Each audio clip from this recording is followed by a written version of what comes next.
Di Indonesia 49% kekayaan itu hanya dikuasai oleh 1% penduduk.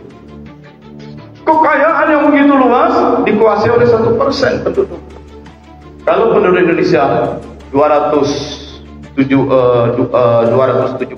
juta, 1% 2,75. Satu keluarga suami istri anak 3, 5, 2,75 dibagi 5 berarti 550 keluarga. Dari 550 ribu keluarga itu mereka tidak bekerja sendiri. BCA Group pemiliknya berapa keluarga, kemudian direkturnya berapa keluarga, GM-nya, kepala cabang. Jadi 550 ribu keluarga mereka bekerja dalam satu grup BCA. Pemiliknya berapa? Sekian. Yang ini berapa? Jadi kalau dihitung 550 ribu keluarga penguasa kekayaan terbesar di Indonesia, mereka itu berkelompok-kelompok. Pucuk-pucuk kelompok itu tidak lebih dari 150 keluarga. Markas mereka di Singapura. Maka apapun yang terjadi di Indonesia, politik dan ekonomi, tidak lepas dari 150 orang itu yang menentukan. Anies Baswedan, sahabat baik saya. Tahun 98 saya ke Amerika, saya dakwah tiap malam. Anies baru kuliah S2 1 semester. Karena dia junior, oleh senior-seniornya dia tugaskan, kamulah karena senior tugas antar jemput ustaz tiap hari. Yang antar jemput saya tiap hari Anies datang ke tempat ceramah-ceramah. Sekarang sambutan begitu hebat. Tapi saya katakan, kalau dia tidak didukung oleh 150 keluarga kaya itu, gak bakalan dia bisa naik. Ini yang disebut dengan oligarki. Orang ngomel begini, Jokowi begini.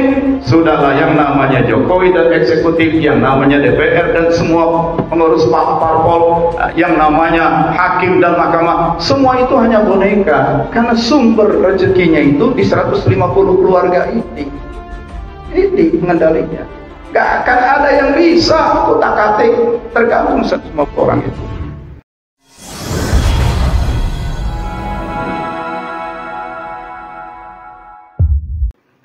Assalamualaikum warahmatullahi wabarakatuh. Alhamdulillahi rabbil alamin. Wa bihi nasta'inu ala umuri dunya waddin. Ashhadu an la ilaha illallah wahdahu la syarika lah. Wa ashhadu anna Muhammadan abduhu wa rasuluhu la nabiyya ba'dahu. Allahumma shalli wa sallim wa barik alaihi. Allahumma aftah lana bifutuhil arifin.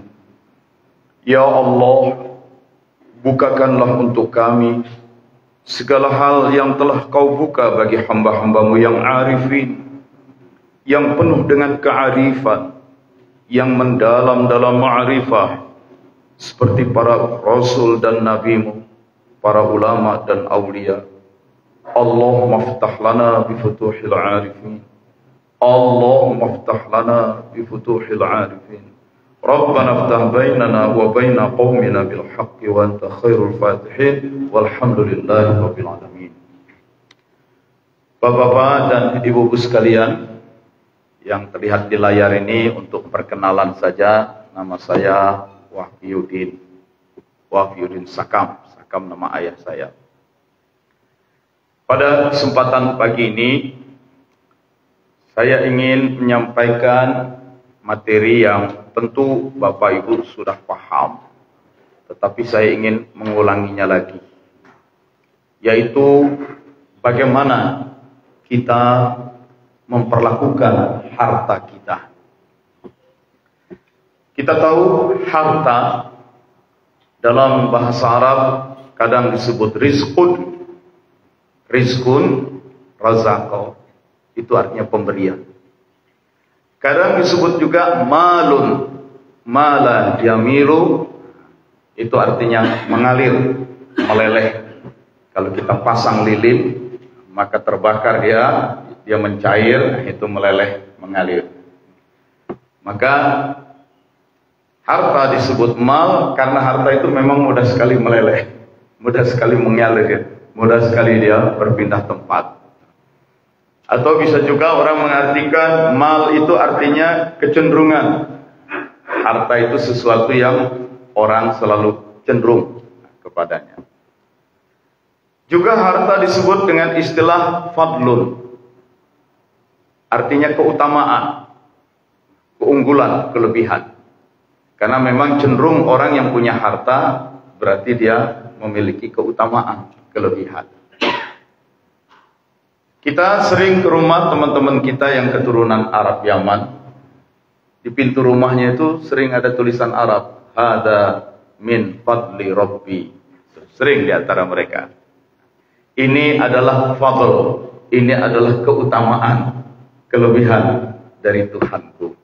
Jadi supaya si pemilik rumah itu masuk rumah baca itu ingat, inilah kelebihan, keunggulan yang Allah berikan, maka kita tinggal di sini harus banyak bersyukur, banyak beribadah.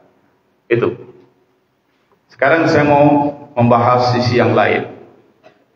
Bapak Ibu sekalian, gambar apa ini? Ini gambar menunjukkan selama ratusan ribu tahun jumlah manusia di muka bumi, ini garis biru, jumlahnya gak banyak, nambahnya gak banyak. Ini tahun 600 sekian di zaman Nabi Muhammad. Di zaman Nabi Muhammad penduduk bumi tidak sampai 250 juta, tidak sampai 1/4 miliar. Dan pertama kali jumlah manusia di dunia mencapai 1 miliar itu tahun 1804. Dan kemudian 123 tahun kemudian jumlah manusia di muka bumi jadi 2 miliar. Jadi bertambah 1 miliar dalam masa 123 tahun. Yang mengerikan, setelah itu dia naik 1 miliar lagi dalam masa 33 tahun. Sebelumnya bertambah 1 miliar 127 tahun, bertambah 1 miliar 33 tahun, bertambah lagi 1 miliar 14 tahun, bertambah lagi 1 miliar 13 tahun, bertambah lagi 1 miliar 12 tahun, maka dalam 100 tahun saja penduduk bumi sudah 4 kali lipat. Kan sebentar lagi 2027.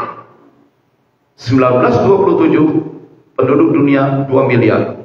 Dan sekarang penduduk dunia sudah akan 8 miliar. Hanya dalam waktu 100 tahun penduduk dunia menjadi 4 kali lipat. Lihat grafiknya, dari yang landai tiba-tiba wuss, penduduk dunia yang mendadak banyak, ini akan membawa problem pangan, kebutuhan pangan. Maka di mana-mana sekarang orang sedang yang ngerti sedang menghadapi ini krisis pangan, krisis pangan. Pertemuan 20 kepala negara di Bali kemarin, G20, G20. Itu krisis pangan, krisis pangan. Beberapa bulan lalu saya keliling Eropa, di sana pun berbagai seminar membahas krisis pangan, krisis pangan. Karena memang sudah di depan mata. Ini pertumbuhan penduduk yang begitu besar. Lalu kalau di Indonesia bagaimana? Nah, kalau di Indonesia ini besok 2030, nggak lama lagi 2030 penduduk Indonesia akan mencapai 300 juta. Padahal waktu proklamasi kemerdekaan 75 tahun lalu cuma 66 juta. 66 juta menjadi 300 juta. Itu. Kalau 300 juta penduduk Indonesia ini orang-orang yang berpendidikan baik, punya keahlian, berkarakter, berakhlak baik, ini cocok jadi tenaga kerja yang bagus. Orang asing datang bawa modal, investasi, bawa teknologi. Oh, kita tenaga ahli, orangnya baik, jujur, kerja keras, disiplin. Oh, bagus ini, pertumbuhan ekonomi naik. Tapi bagaimana kalau jumlahnya banyak, pendidikannya rendah, tidak punya keahlian. Pendidikan banyak, kerjanya malas, mencuri melulu. Repot, jumlah banyak, tidak produktif. Akibatnya hanya menjadi jumlah manusia yang banyak hanya untuk menjadi konsumen saja, konsumer saja. Jadi market saja. Ya. Nah, sekarang sudah kan kelihatan itu. Investor asing masuk ke sini, bayar tenaga kerja asal-asalan. Kemudian produknya dijual dengan kita, kepada kita yang beli. Lalu bagaimana kalau nanti tidak punya uang lagi? Nah, maka kita akan menghadapi ledakan jumlah duafa. Gitu. Ledakan jumlah duafa. Oke. Orang ribut, katanya nanti tahun 2030 sampai 2030 sampai 2040 Indonesia akan mengalami bonus demografi. Apa sebab? Orang-orang yang berusia produktif 15 sampai 64 tahun produktif, dia bisa bekerja, saat itu jumlahnya 64%. Hampir 2/3 penduduk itu orang usia produktif, orang mampu bekerja.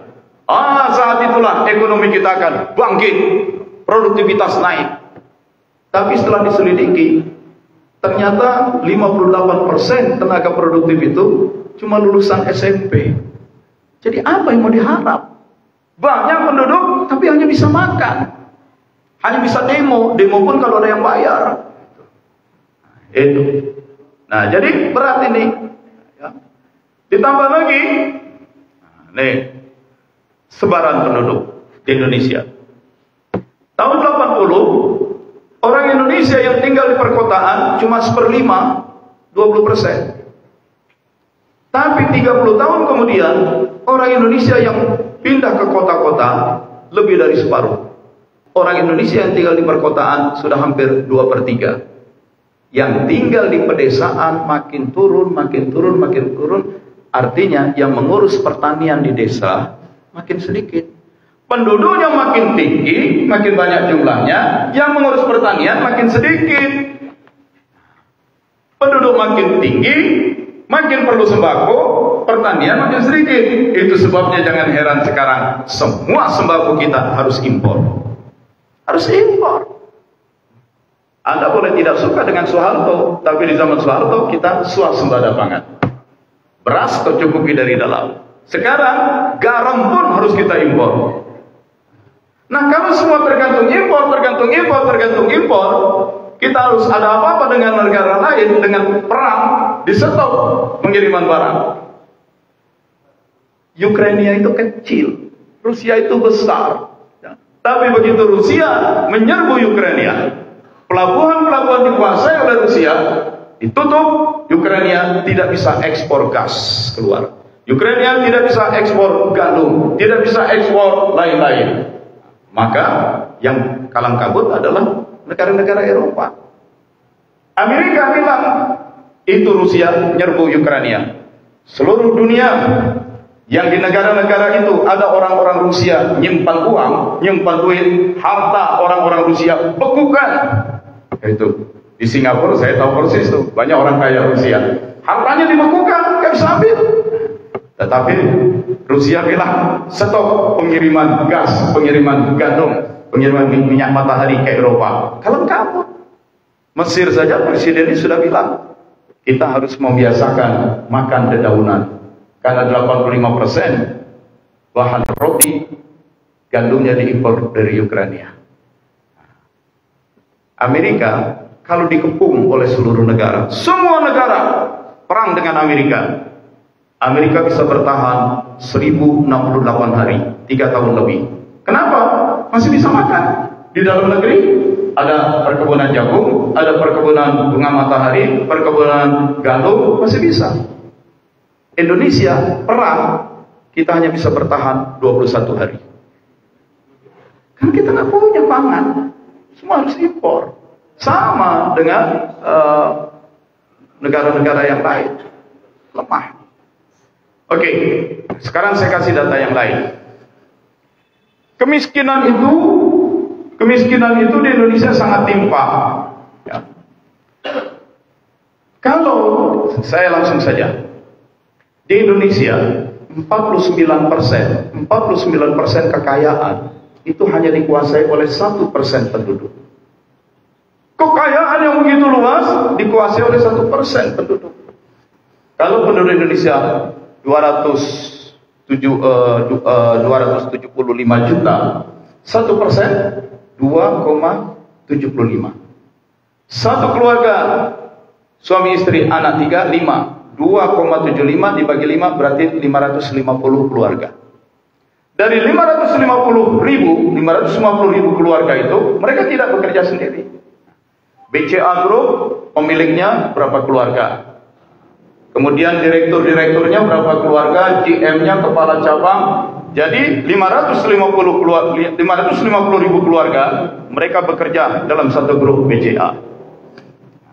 Pemiliknya berapa? Sekian. Yang ini berapa?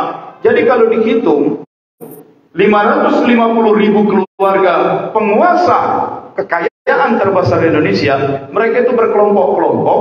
Pucuk-pucuk kelompok itu tidak lebih dari 150 keluarga.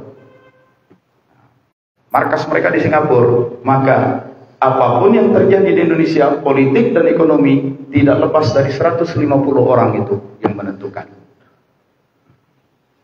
Anies Baswedan, sahabat baik saya. Tahun 98 saya ke Amerika, saya dakwah. Tiap malam Anies baru kuliah S2 1 semester.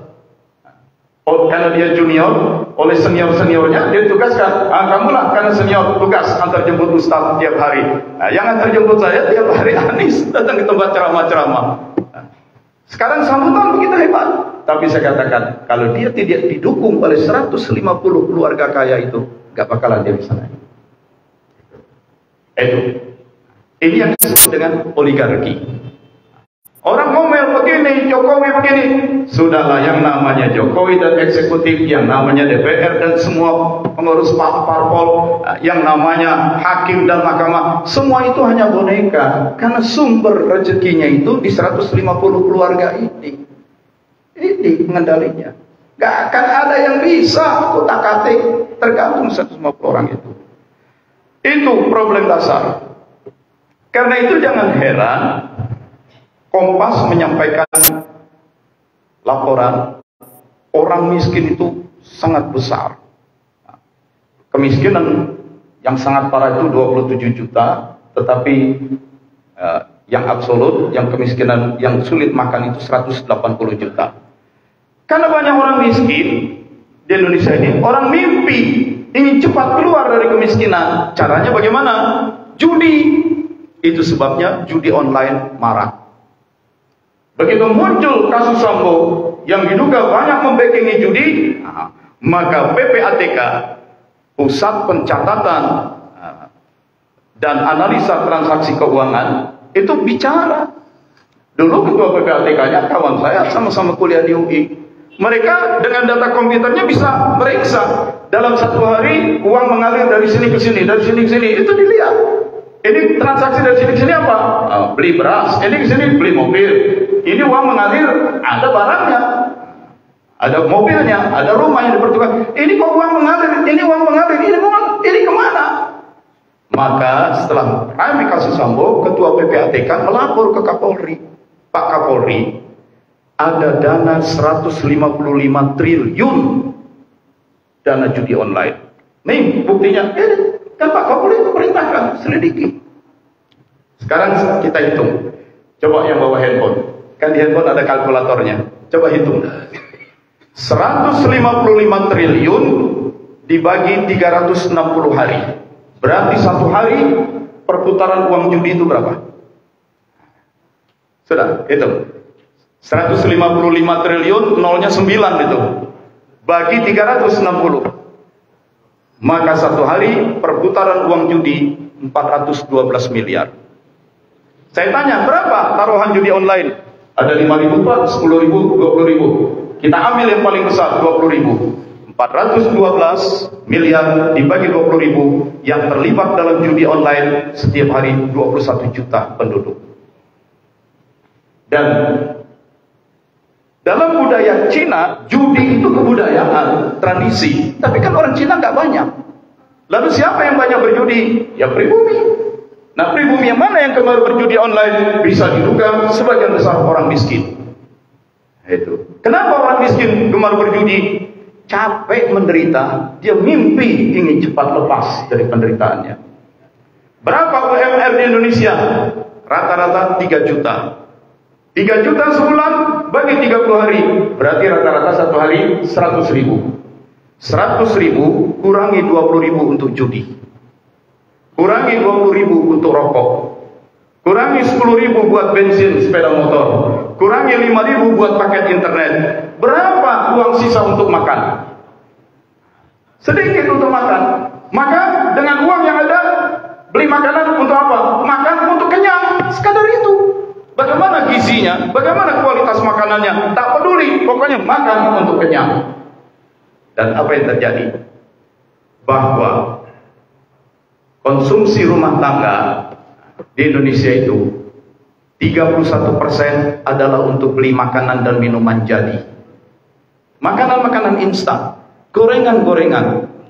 Yang namanya instan-instan itu gizinya rusak, Pak. Gizinya rusak. Yang kedua, nah ini yang menarik. Belanja orang Indonesia terbesar nomor 2 itu adalah rokok. Sudah miskin, rokok lagi dibakar. Dan ini data dari BPS. Ini saya kutip dari Litbang Kompas. Kemarin pun saya dengar Menteri Keuangan menyampaikan begitu, bahwa belanja terbesar orang Indonesia setelah makanan pun makanan instan, belanja kedua terbesar adalah rokok. Jadi kurang gizi. Oleh sebab itu tidak heran kalau kemudian muncul data separuh lebih penduduk Indonesia tidak mampu makan bergizi. Tidak mampu bukan semata-mata tidak punya uang, tidak mampu karena tidak membuat pilihan yang tepat.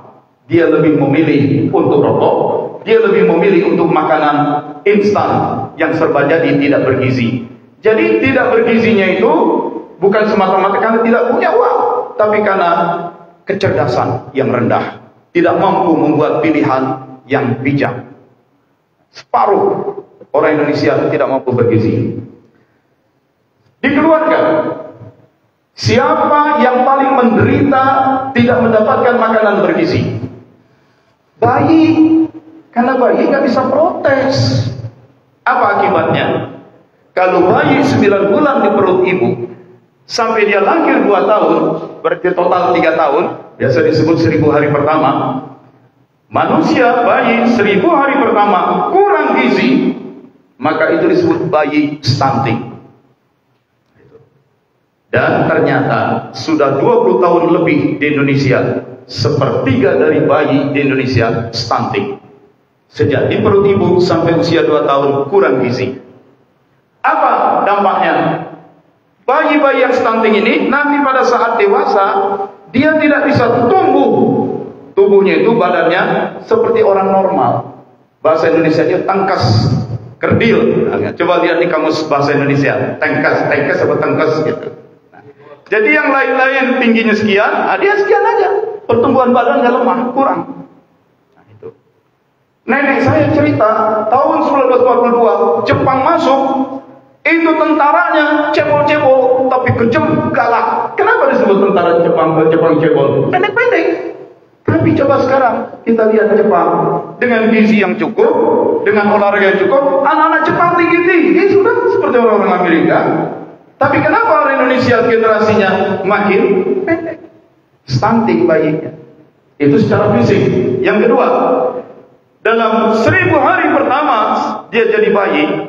Kalau kurang gizi, otaknya tidak berkembang dengan baik.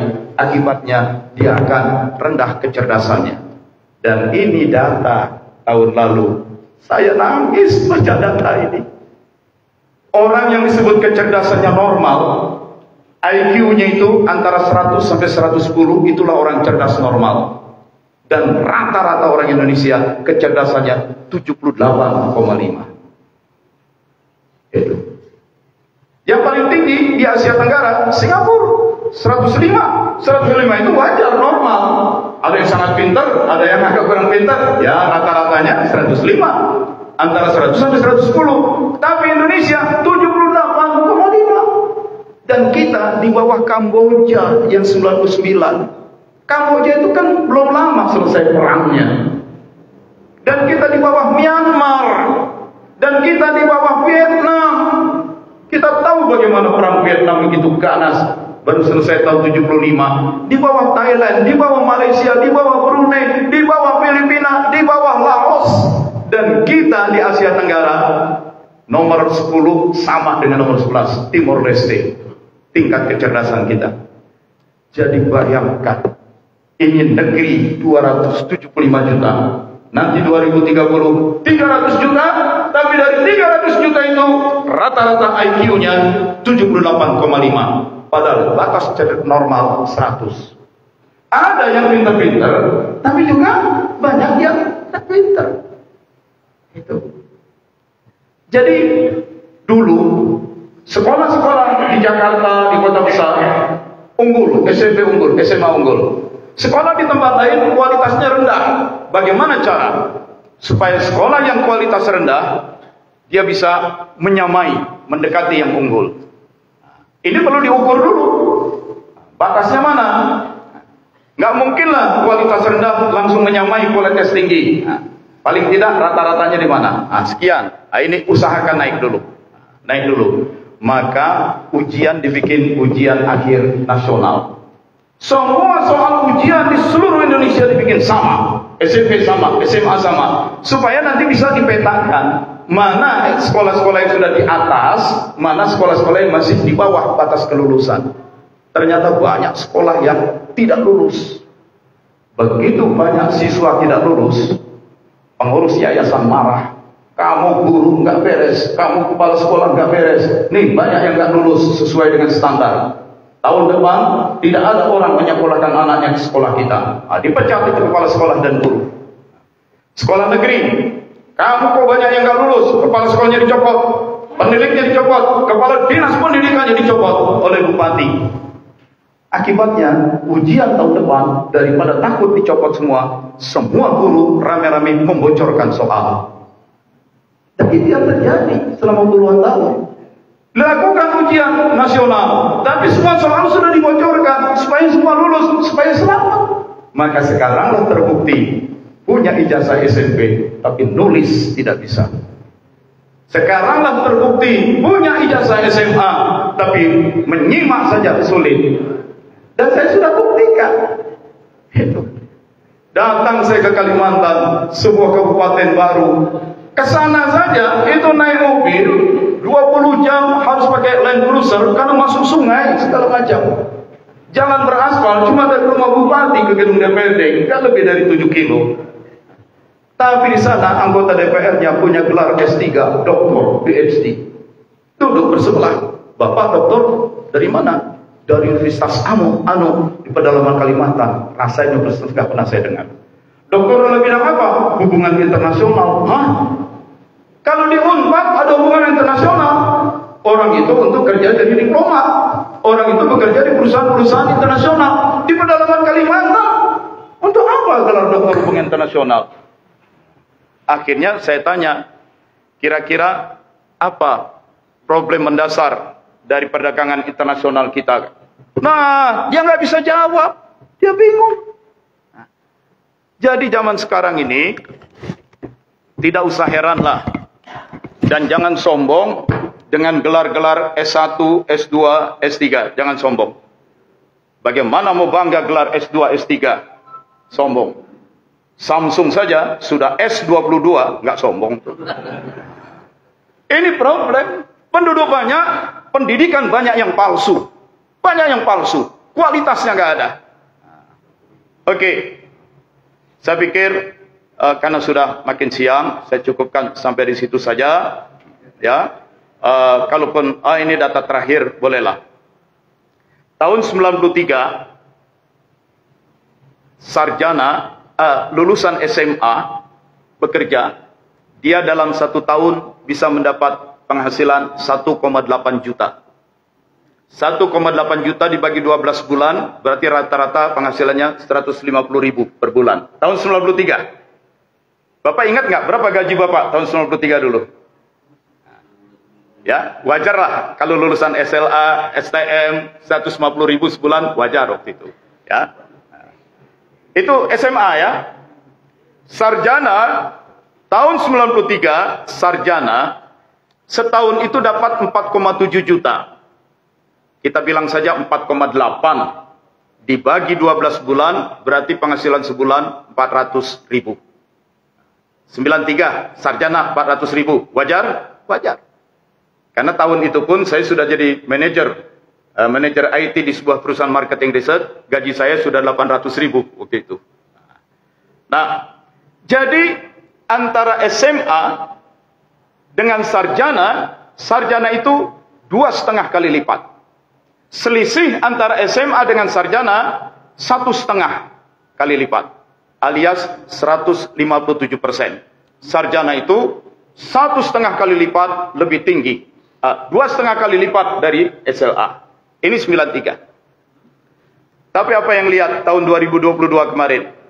Ya, antara sarjana dengan SLA itu makin pendek jarak. Dan nanti ke depan sarjana dengan SLA makin pendek, makin pendek. Artinya, orang tidak peduli dengan apakah gajimu sarjana atau bukan. Yang penting kamu bisa apa. Sekarang dengan undang-undang Cilaker, Cipta Lapangan Kerja, merekrut karyawan, memecat karyawan, dibikin sangat mudah. Kalau undang-undang ketenagakerjaan yang versi lama, sulit. Itu sebabnya buruh, serikat pekerja, banyak demonstrasi menentang undang-undang itu. Karena sekarang merekrut atau memecat itu sangat mudah. Contohnya merekrut bagaimana? Ini ada pekerjaan, misalnya pengelasan. Yang diperlukan ahli keterampilan ngelas. Gajinya sekian. Siapapun boleh ikut tes. Lulus bisa mengelas. Akhlaknya bagus. Cocok dengan harga sekian. Ambil, silakan. Mau lulusan SD, SMP, SMA, ijazah, sarjana, nggak peduli. Disitulah menyebabkan penghasilan sarjana sekarang semakin rendah.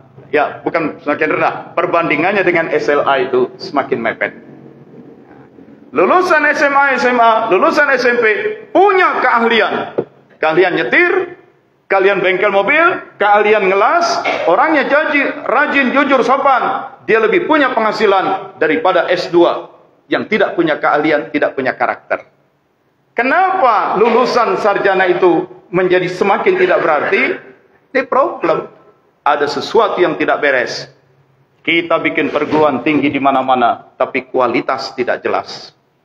Kenapa kualitas tidak jelas? Antara lain, faktor IQ 7,78.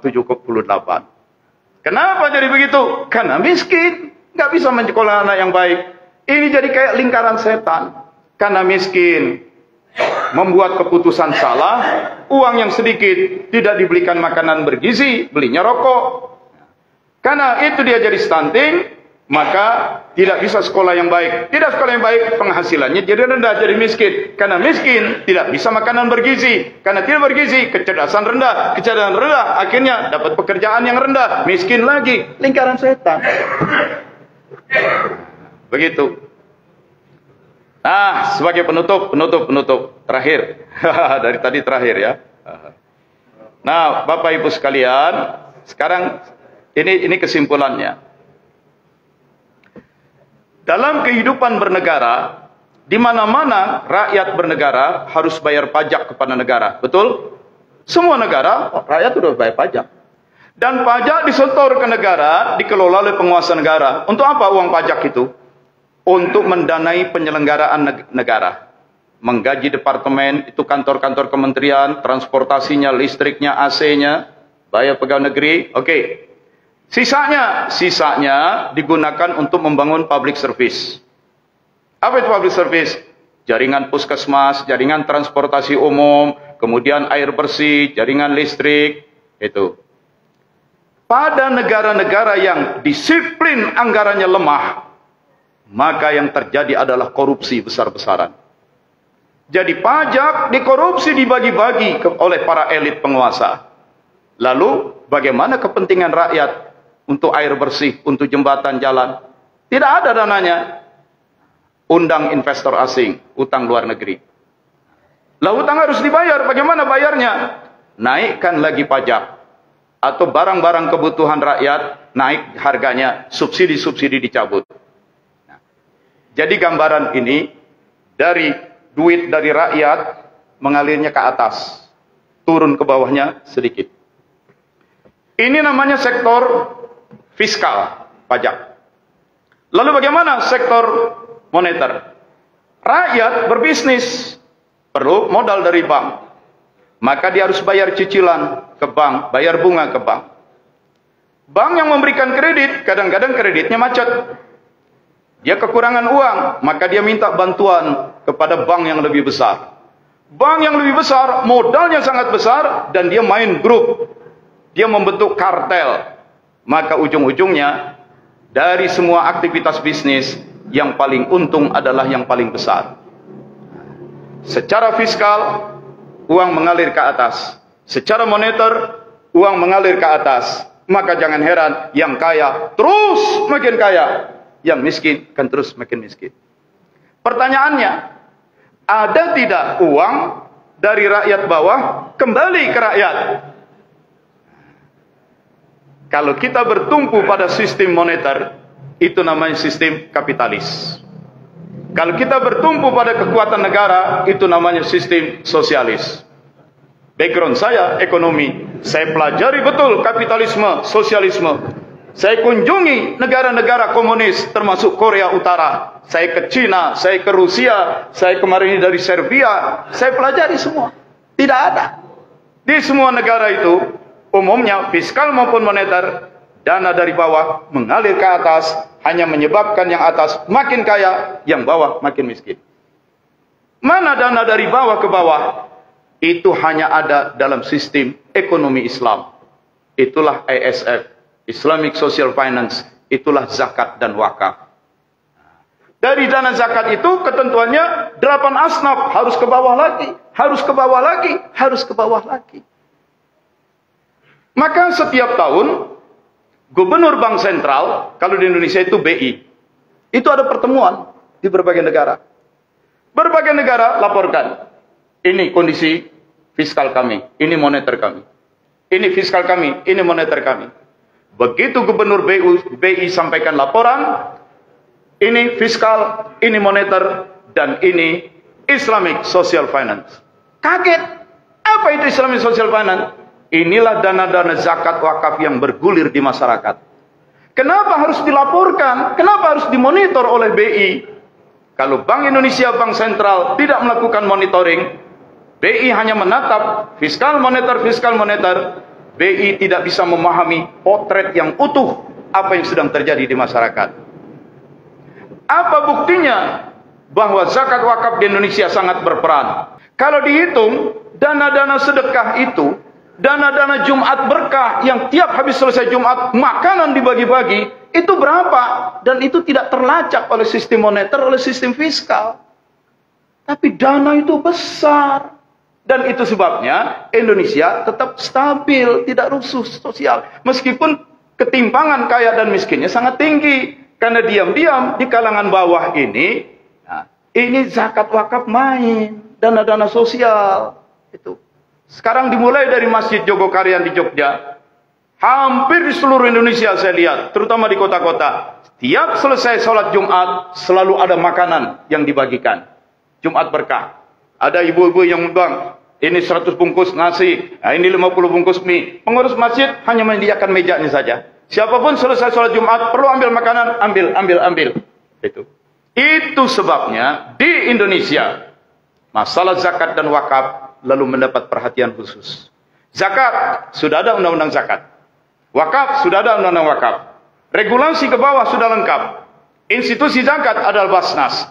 Institusi wakaf BWI. Yang menarik, Basnas adalah lembaga negara yang non-struktural. BWI adalah lembaga yang non-struktural.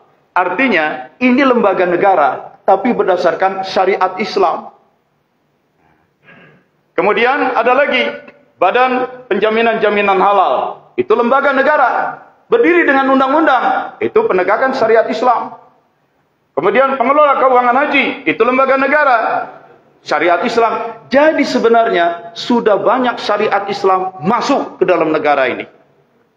Dan ini yang makin bikin marah kelompok-kelompok Islamofobis. Ada kelompok-kelompok yang tidak suka Islam di negeri ini. Oh, kalau begitu lama-lama Indonesia bisa jadi negara Islam.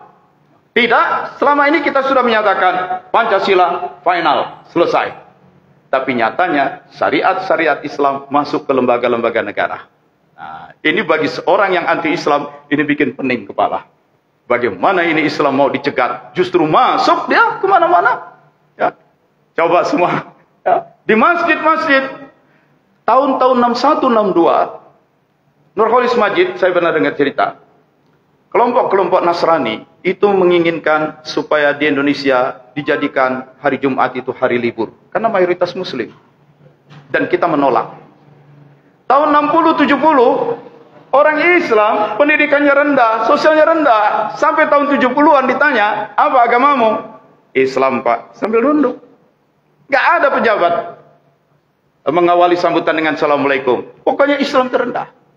Tapi gara-gara Jumat tidak hari libur, maka di kantor-kantor terpaksa dibikin masjid, terpaksa ada khutbah Jumat. Di kampus-kampus ada kampus. Di ITB berdiri Masjid Salman, di UI Arif Rahman Hakim, di IPB Al-Ghifari, di UGM ada. Nah, munculnya masjid di kantor, di kampus, di sekolah, memaksa, tanpa disadari memaksa berkembangnya Islam di sektor perkantoran dan dunia akademis.